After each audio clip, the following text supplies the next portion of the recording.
자, 지금은 우리가 파트 1부터 봐야 되잖아요. 자, 9페이지에서 시작을 해서 여기는 학자들까지 가보겠습니다. 자, 17페이지까지 관련 내용을 살펴보겠습니다. 자, 처음에는 이제 항상 이 용어가 뭐냐 이런 게 등장을 합니다. 그죠? 자, 정보 검색이 뭐냐 이 얘기입니다.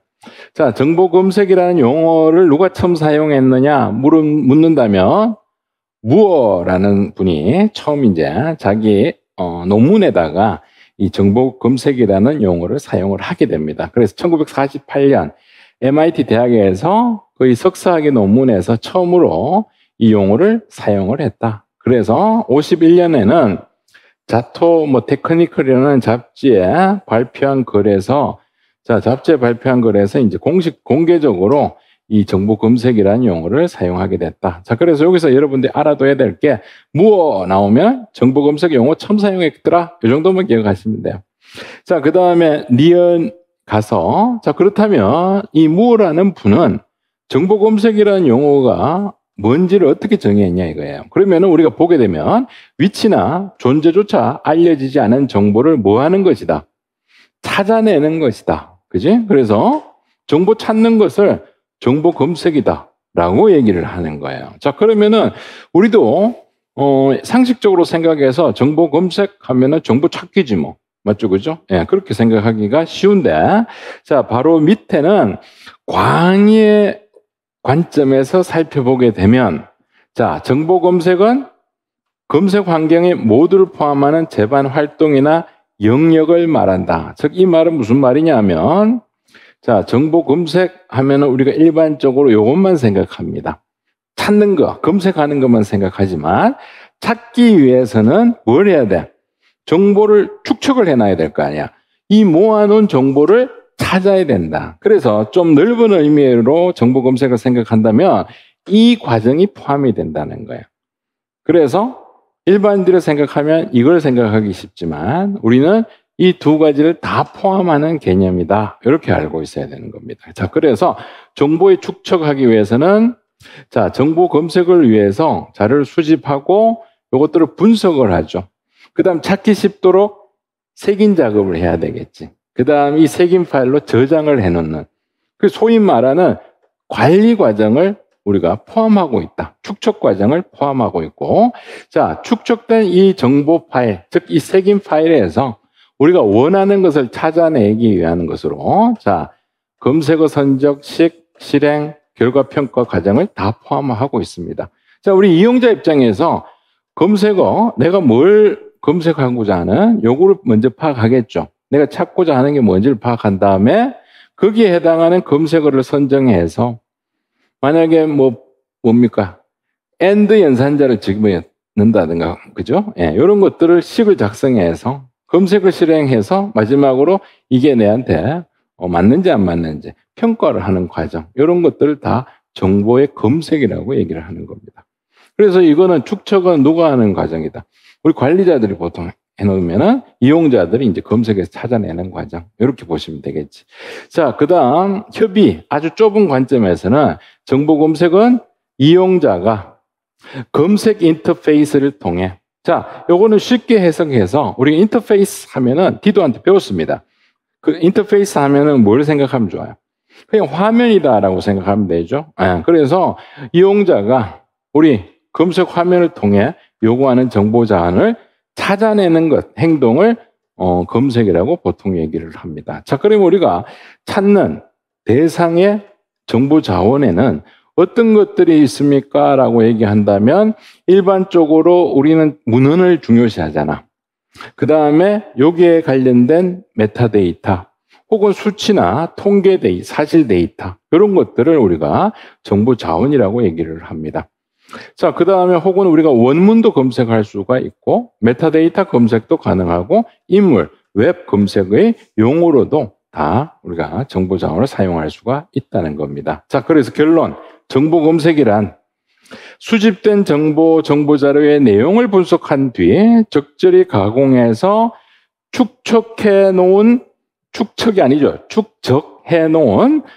정보 파일로부터 자, 이게 뭐예요? 정보의 축적이라는 개념이었지. 자, 그 다음 이 뒤에 있는 내용은 뭡니까? 정보의 검색에 관련된 내용이 되겠죠. 그죠? 예, 그래서 축적과 검색에 관련된 내용이 정보 검색이다. 이렇게 생각하시면 됩니다. 쉽죠? 자, 정보 검색이라는 용어 누가 제일 먼저 사용했다? 무어가 사용했더라. 그 다음 정보 검색은 두 가지. 축적과 검색의 내용이 들어가더라. 이게 끝이에요. 그럼 여기서는 요거까지만 확인하시면 되겠고. 자, 그 다음 뒤에 가서 이제 역사로 들어갑니다. 자, 정보 검색이 어떻게 발전했느냐? 발전사죠. 자, 처음에는 20세기 초에 재래식 정보 검색. 자, 재래식이라고 하면은 무슨 뜻입니까? 구닥다리다. 옛날 거다. 아주 오래됐다. 이렇게 해석을 하잖아. 자, 그래서 처음에는 이제 정보학 또는 도큐멘테이션이라는 영역 내에 검색과 서비스와 관련된 아이디어 기술을 만들어내게 됩니다. 자, 그럼 여기에서 우리가 이 용어를 한번 살펴보겠습니다. 도큐멘테이션. 자, 여기에 도큐먼트라고 돼 있죠?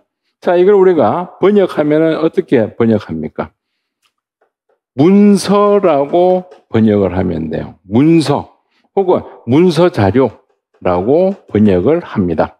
자, 그러면은 밑에 도큐멘테이션이라고 얘기하면은 이거는 일종의 접근 기술이다라고 생각하시면 되죠. 이렇게 번역을 합니다. 자, 그러면 document, 문서. 자, 인간의 두뇌로부터 나온 사고를 이제 자료 형태로 표현을 한 겁니다. 그죠? 내 머릿속의 생각을 페이퍼 형태로 표현한 거. 자, 그래서 인간에 의하지 않는 자연 사회적 현상이 인간에 의해서 표현되고 꾸며집니다. 그래서 이거는 시간적 보존과 공간적 전달이 가능하도록 되어 있습니다. 그래서 우리가 기록재가 발명됨으로 해서 인간은 어떻게 돼요? 과거의 모든 내용을 현대 다 알게 되었다는 거예요. 그죠? 그래서 뭐 수메르 문화 이런 거 보면 왜 벽화 같은 데 보면 왜 똥 누는 것까지 다 그지? 그림으로 다 만들어 놨잖아. 그러니까 옛날 사람도 앉아서 똥을 누는구나 이런 걸 알 수가 있는 거잖아. 자, 그래서 자료가 있고 문서가 있고 자, 접근 기술입니다. 자, 인간 활동의 모든 분야에서 모든 종류의 문헌을 수집 분류 배포하는 과정 이게 뭐예요? 접근하는 기술이죠. 그 다음에 손쉽게 접근할 수 있도록 행하는 기술. 그래서 접근 기술, 이걸 도큐멘테이션이라고 얘기를 하는 거예요. 그래서 자료가 있고, 이 자료에 대한 접근 기술, 이렇게 번역을 하시면 되겠습니다. 자, 그래서 여기는 뭐 큰 내용은 이게 주요 내용이고, 자, 이제 구체적으로 연대가 등장을 합니다. 자, 1940년대. 자, 이때 컴퓨터가 있었습니까? 없었습니까? 없었겠지, 컴퓨터가. 자, 그러면 이 당시에 신기술을 마이크로필름을 이용했잖아. 그래서, 자, 1940년도 나오면은 이걸 우리가 마이크로필름을 이용한 시대다. 이렇게 생각을 하시고. 자, 그러면 이 마이크로필름을 이용해서 이게 뒤쪽에 이제 컴퓨터나 인터넷 발전에 영향을 미치게 됩니다. 어떤 데 영향을 미칩니까? 인터넷이 나오게 된 계기가 된 거고, 혹은 우리가 문서를 통해서 항해하는 기능, 하이퍼텍스트 기능이 이때 이제 어느 정도 초창기 형태의 아이디어가 이 시기에 1940년도에 나오게 되었다는 거예요. 자, 그러면은 여기에 누가 등장을 하느냐? 자, 45년 버니버 부시가 등장을 합니다. 자, 부시가 자, as we may think라고 얘기를 합니다. 자, 그러면은 이게 원래 이 책 제목이 이거예요. 기계화와 기록이라는 제목입니다. 어때요? 딱딱하지? 기계화와 기록.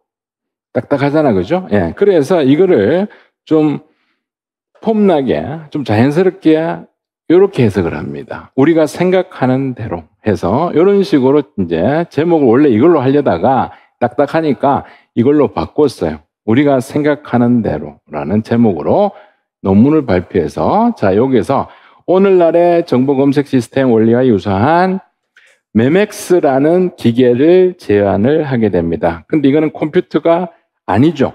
컴퓨터적인 성격을 지닌 일종의 마이크로필름을 이용하는 것이다. 이렇게 생각하시면 됩니다.